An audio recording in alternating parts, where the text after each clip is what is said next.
গুনাহ ধরার মাস। কয়জন ওরা আছি? ছেলের মধ্যে তো কম কম, মেয়েদের মধ্যে একটু ভালো আছে আর কি। সব জায়গায় দেখেন মেয়েদের মধ্যে ওজা প্রায় মেয়েরাই আছে, ছেলেদের মধ্যে ওজা মাঝে মাঝে আছে, মাঝে মাঝে নাই। হ্যাঁ, এই যে আমরা জোড়া দেওয়া কথা বলে থাকি, জোড়ায় আছে নামাজ, রোজা, হজ, যাকাত, এরকম কথা নাই?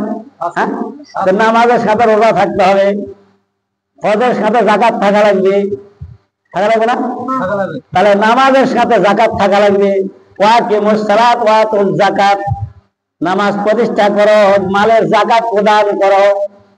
যাকাতের দিকে যাচ্ছেন আমরা, খালি নামাজ পড়ো, নামাজ পড়ো, নামাজ পড়ো, যাকাতের কথা গেলে কিন্তু লাখ শিখাবে। হ্যাঁ, যাকাত দেওয়া লাগবে না? যাকাত দেওয়া লাগবে।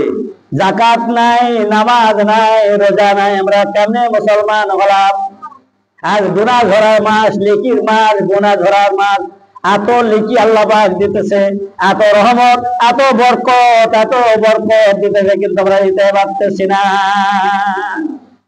নিতে পারতেছি না। কারণ তিন জায়গায় মসজিদের মেম্বার আছে না? তিনটা ধাপ নাই?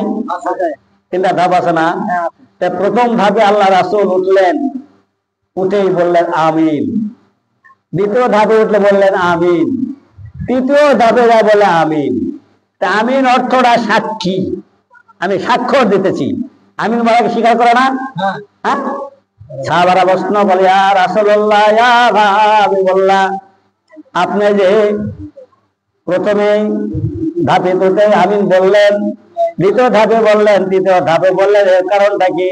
আমরা তো বুঝতে পারলাম না।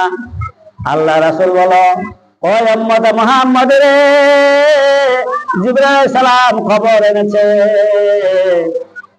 যারা নবীর নাম শুনে দরুদ পড়ে না, তারা তারা যেন ধ্বংস হয়ে যায়। আমি আমিন বললাম, মাথার বুদ্ধি আছে?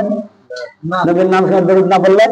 হ্যাঁ, রমজান পায়ে যারা গুনাহ মাফ নিতে পারলো না, আমি বললাম আল্লাহ জিবরাইল বললেন তারা ধ্বংস হয়ে যাক, আমি বললাম আমিন।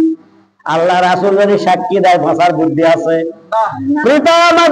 কষ্ট প্রদান করেন, আল্লাহ বলছেন তারা ধ্বংস হয়ে যাক, আমি আল্লাহ রাসূল বললাম আমিন। বলেন সুবহানাল্লাহ। তাহলে ভাষার বুদ্ধি আছে বলেন? হ্যাঁ, আমার নবী দয়া